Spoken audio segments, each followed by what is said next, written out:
The book had been on active service in print for 30 years, and a lot of blood has flown under the bridge since it was published. And there have been a lot of wars and a lot of reconsidering of earlier wars. And in the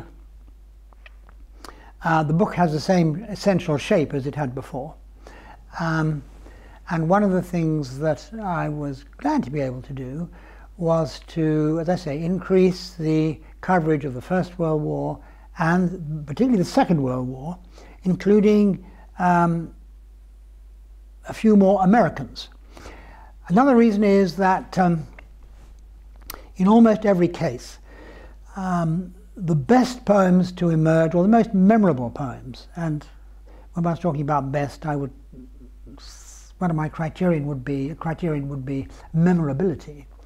The most memorable ones come long after the war. Robert Graves' best war poems were written decades after he served in the trenches.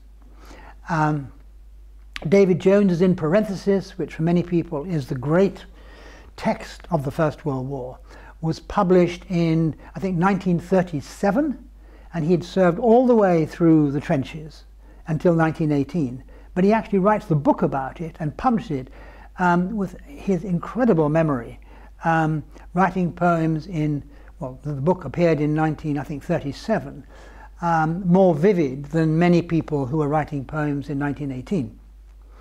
And I have a little case study in the book of the poems of Vietnam. In the first edition, there were some early poems from Vietnam, all written by poets who did not leave America, what the Americans call stateside poets, all of whom, of course, disapproved of the war very strongly, and there were no veterans' poems.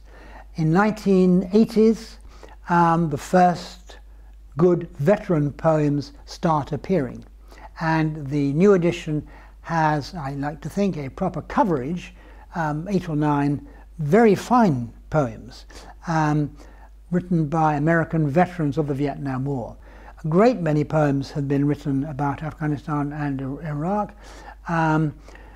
Very few, in fact almost none, that I felt deserved to share the shelf, appear between the same covers as Kipling, Hardy, Tennyson, Shelley, Owen, Sassoon. But they will come, but my sense is there's only one poem from Iraq in the book, very good poem, and there'll be others as good, I'm sure, that will appear later.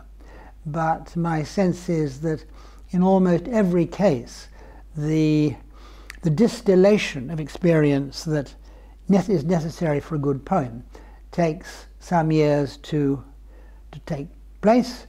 So I believe the poems will emerge, and maybe in another 30 years, it won't be me who edits the third edition of the Oxford book, but whoever has that happy task will, I'm sure, be adding some wonderful poems from Iraq and Afghanistan that have not yet appeared.